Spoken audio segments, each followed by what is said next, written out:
been awesome, and everybody's been great. Yeah, I've noticed it. I think Canada per capita has many more MMA fans than the United States. Have you noticed that? Yeah, I think this is one of the biggest markets, in fact, in the world, for sure. Definitely. I mean, we broke records with this event, so definitely. And speaking of Canadians, Mr. Mark Hominick will be fighting Jose Aldo tomorrow night for the featherweight championship of the world. Mr. Aldo, you look very serious. I know you're drained out for the weigh-ins right now, and you're getting ready. How you doing, man? This is translated. Tell us about tomorrow night. You have a huge fight against Mark Hominick. Give us your thoughts on that fight and what it's going to be like to fight here in front of 55,000 people. Isso é ótimo, né? Eu gosto disso, eu gosto dessa emoção. Causa mais gente melhor, então é ótimo. Eu pretendo no outro evento que esteja muito mais do que 55 mil pessoas. He feels great, and he's hoping that he's going to see a packed house tomorrow night, and he hopes that all the events in the future are just as packed as tomorrow. Well, I don't know about that. That's a tall order, right? This is the biggest ever. All right, Frankie Edgar, obviously, tremendous fight against Gray Maynard. It's going to go down in history. One of the greatest fights ever, one of the greatest comebacks ever. You have a rematch coming up. I want to know, from your perspective, did you go back and you watch that fight again?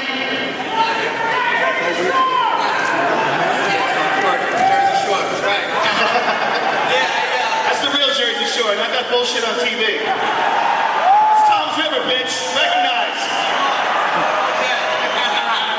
Yeah, you know, I had to watch the fight, obviously, you know, study film for upcoming ones, so, yeah.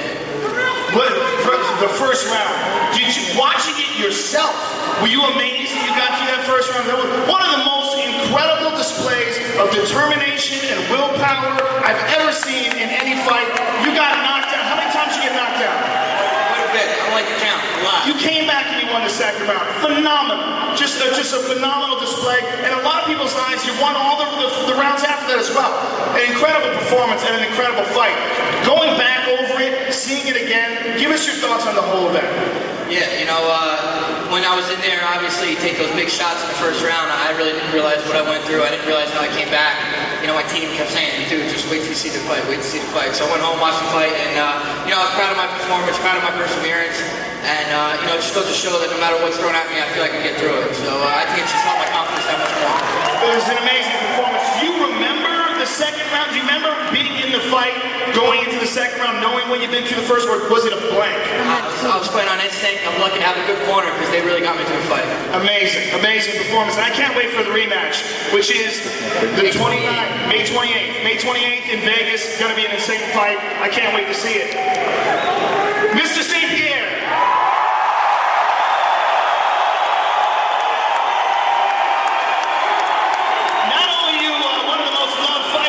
Martial arts history, but in Canada, man, it's on another level. Here you are tonight, tomorrow night rather, facing Jake Shields, defending your title in front of more than 55,000 fans. How does this feel to you? Well, I want to, first of all, I want to thank my fans to come here, but not also my fans. I want to thank also Jake Shield fans and all the other fighter fans that come from all around the world for this historical event here in Toronto, in my country. It's a great honor to be a knight in this card, and it will not be it's the first time, but it's not the last time, I promise. Thank you very much. How amazing is it for you, coming up through the TKO organization and getting to fight the UFC back in the early days, to see this enormous fan? We've never seen this many fans for a weigh-in, ever. I mean, even for an event. This is the biggest event in North American history. This has got to be mind-blowing. It's unbelievable. This is I'm gonna live a moment that I will remember for the rest of my life, and I guarantee you, I'm gonna make you guys remember it for the rest of your life as well.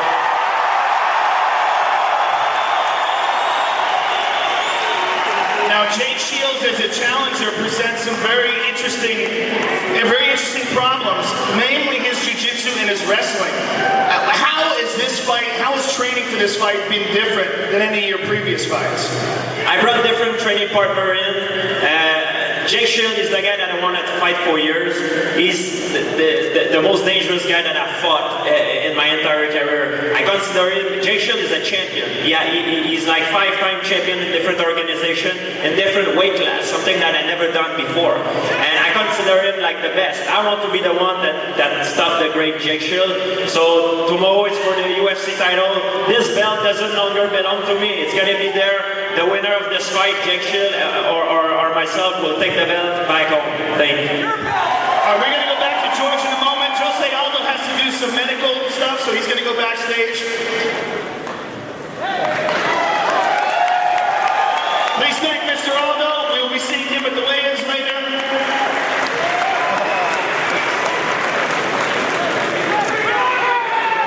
Are you leaving too? All right, George is leaving too.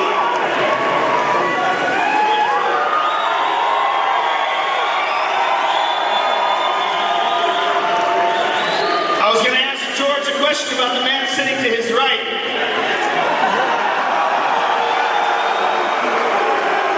Now, Anderson.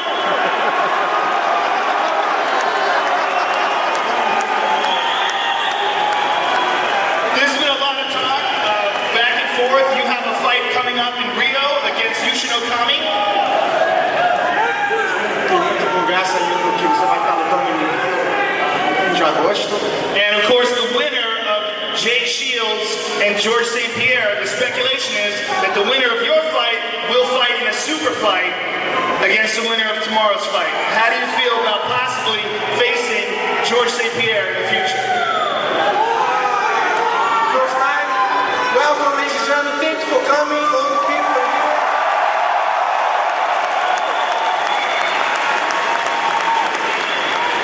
It's a great opportunity for me to fight George St-Pierre. In my opinion, I have two guys, the best in the world. The first guy, the name is... No, sorry. BJ Penn, it's my opinion. The second is George St-Pierre. So you believe that BJ Penn and George St-Pierre are the two best fighters in the world? You don't have yourself... It's my opinion, sorry, it's my opinion. Where do you think you fit in that?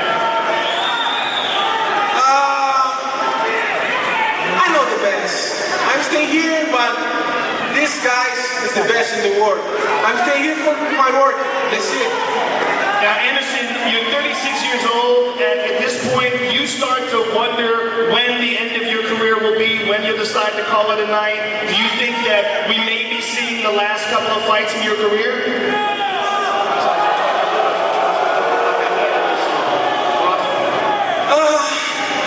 Maybe. I don't know.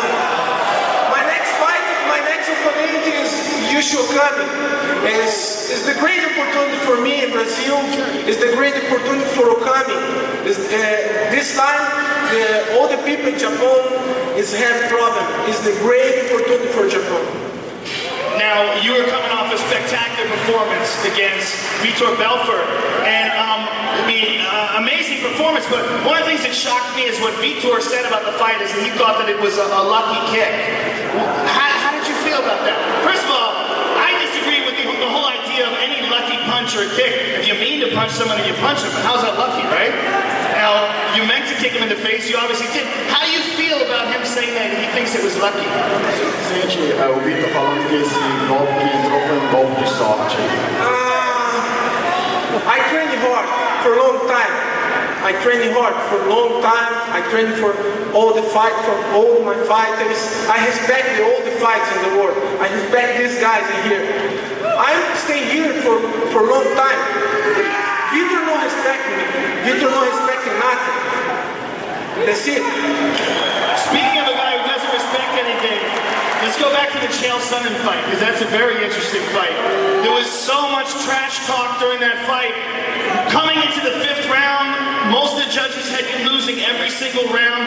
You pulled it off with a triangle. How happy were you to get the submission on Chael Sonnen and shut him up? Falando de pessoas que não têm respeito, o Chael Sonnen, você estava perdendo os 4 rounds, e como você achou para no 5º round, e como você sentiu depois que você encaixou o triângulo? The fight with Chael, I broke my hips.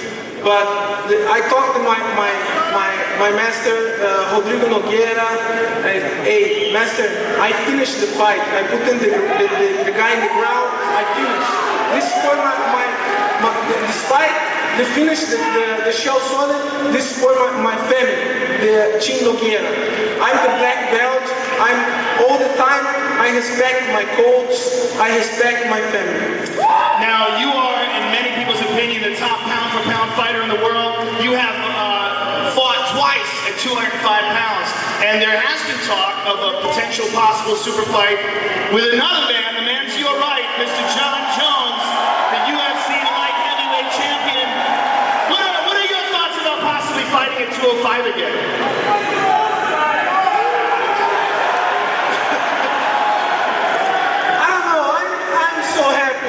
Category, but one day, I don't know. This is not my decision. This is Dana's decision. This is not mine.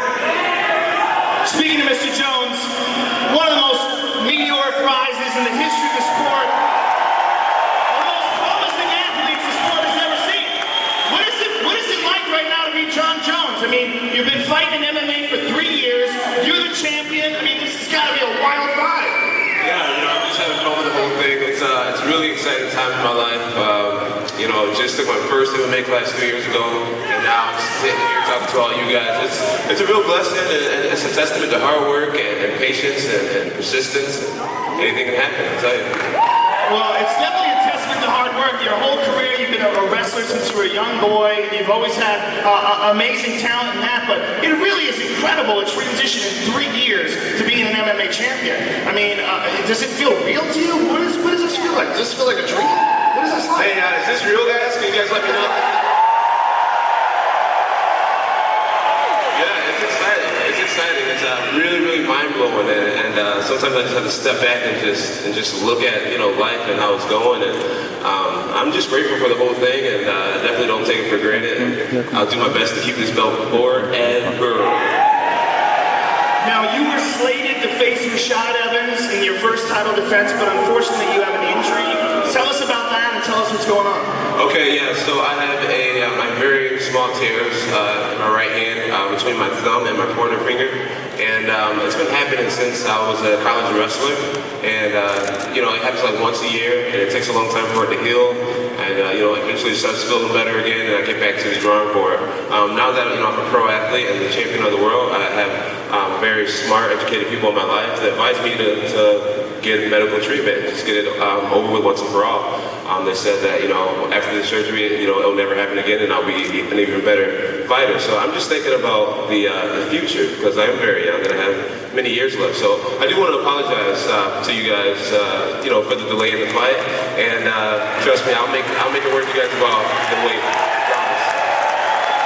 Now, it's such a controversial subject, the subject of the fight with you and Rashad Evans. You guys were teammates, you swore you would never fight, now you find yourself in a situation that you have to. Now, there's been so much criticism, both from fans and from Dana White, that he thinks that camps shouldn't have fighters that don't fight each other. Do you think that this fight with you and Rashad, that this may set a precedent, and that fighters might step back and say, you know what, business is business, for this fight, we friends must fight? Do you think this might do something along those lines? It's definitely going to be huge for the sport, and you're going to get, teammates fighting each other left and right now. Rashad, me and we were friends, and hopefully we can be friends after the fight. And it's just business, It's like if the Patriots had a teammate on the Jets, it's not like they can't play each other for the Super Bowl. You just got to get the job done. But I think this whole Rashad Evans situation is really weird because the night before my Bader fight, he came to my dinner and told me that I was getting the shot against Shogun. He gave me his blessing. He said how happy he was for me. And now suddenly I'm like the guy who betrayed him and all this type of stuff. So I really don't know how that happened. Well, in his defense, isn't it because you guys said you would never fight each other, but then in an interview you said that you would fight him? Yeah. And that took him by surprise. Right. I said, when you're a UFC fighter, you kind of live in Dana White's world. And, I said, I would never want to have to fight him. You listen closely, I said, I would never want to have to fight him. But obviously, if Dana made us fight, me and Rashad wouldn't want to lose our job over it. That's the way I stated it. But the basis around what I was saying was that I didn't want to have to fight him. And he took it for whatever it was, for his own mind and whatever. As friends, though, isn't it weird that you guys didn't have a conversation, you know, about that? Instead, he went to the press, and you know, I mean, how did you feel about that? That all of a sudden he was reacting to it, and that he didn't call you up and say, "Hey, what's up?" Right. I guess the biggest thing that made him upset is that I didn't call him right away and let him know that I had did an interview about him. But I figured that, you know, what I said on the interview with Ariel Helwani is something that I would have said to his face, and he didn't take it very well. So now you're in this weird situation. He called you a swagger jacker. Will you tell me what that means? Kane raised his eyebrow. You don't know either? Okay. Dominic, any idea? Swagger jacker? All right, guys. So Do you know what that is? listen, I'm going to explain it. So, okay, so all the Canadians, if you guys aren't familiar with the term swagger, swag is basically what makes you, like, sexy and what makes you you, you know? And it's the, oh, thank you, baby. But, so we have a stylist, and whenever we have really big events going on, they send us to, you know, look good, look our best. And I think I was sent to the same exact stylist, and I ended up wearing the same shirt, the same suit, and the same tie Rashad wore like a year earlier. And so I show up on Jay Leno with this suit on, and he sees the suit, and he's like, "Oh, you're copying my style," and all that. It was totally intentional. Well, not intentional, so yeah. But a little embarrassing. So that's it? Just a suit? That makes you a swagger jacker? Exactly, I guess so. I have my own swag. You guys like the Johnny Bone swag? Now, there's been some speculation as well about, you know, you're only 23 years old, you're growing into your body, and I know you walk around sometimes about like 230, somewhere around there? Yeah. There's some talk about you possibly potentially moving up to heavyweight one day. Do you think we're going to see that? Yo, Joe, why are you trying to start all this trouble? I'm not starting no trouble! I got 40 minutes to ask questions. I am really young, but cutting weight is actually becoming a lot more easy for me. I have a really good nutritionist and fitness program, and I've actually been making weight easier, and I've seen in my own fights that my body is starting to look better and better as I'm growing and everything. I have many years left in the 205 division, but you know, you never know what the future holds. Speaking of heavyweights, the heavyweight champion of the world, ladies and gentlemen, Mr. Cain Velasquez. Cain, obviously, you had a spectacular performance in winning the title against Brock Lesnar, but unfortunately for you and for the fans, you've had a shoulder injury that you've been dealing with since then. Tell us about that and how that's going. You know, pretty much right now where we're at is I see the doctor this week coming up, and he'll clear me, and then I can start training again, getting back into it. You know, it's been hard to be out this long. For me, you know, my dream job is to work out for a living, and to not be able to do that, this is tough. But you know, I just want to get this done so I can come back and fight for the fans. What is the nature of the injury? I had a torn labrum, and they had to reattach it. It takes so long because the shoulder, this is like not a lot of blood gets to the shoulder, so it takes a while for it to heal. So, and how long has it been since your surgery? I had surgery early January. Now, a lot of people don't realize the shoulder is one of the most complicated joints to fix because it's so mobile, it has so many different directions that it goes in. What is the rehab like for this, and how time-consuming is it? The rehab is just, you know, getting the arm strength back right now. The motion, I have all the motion now. Like the last time I saw the doctor, he was really impressed with where my motion was compared to how far back I had the surgery. So I'm really happy for that. I'm happy that the UFC has the best doctors that they can, you know, take a look at us. And, yeah. Now, coming from this injury, how concerned do you have to be to make sure that you don't re-injure it in the process of building back your strength and conditioning? You're known for being one of the most conditioned fighters in any weight class and the most conditioned heavyweight. Do you have to concern yourself with that as you ramp yourself back up into high-intensity training? For me, it's all about listening to the doctor, what he says. You know, I have all the faith in him. When he says 100%, then I'll do that, you know. I have all the faith in the doctor that the UFC provides, so once he says 100%, I'm ready to go. Well, we have a very interesting situation now that the UFC has acquired Strikeforce, and you have the opportunity now to possibly face an amazing group of talent that they have over there right now competing in the Strikeforce Heavyweight Grand Prix. Give us your thoughts on that and the Grand Prix itself, and what do you think about some of the opponents? Alistair Overeem, Verdum, all those guys over there.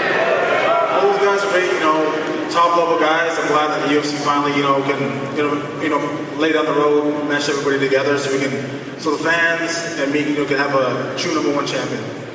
I want to fight the best guys. Those guys are the best guys too. But right now, all my focus is on, studying Brock and Dos Santos. Now, that's an interesting situation as well. Junior Dos Santos is slated to fight Brock Lesnar in June for a #1 contender position. Now, how do you feel about that?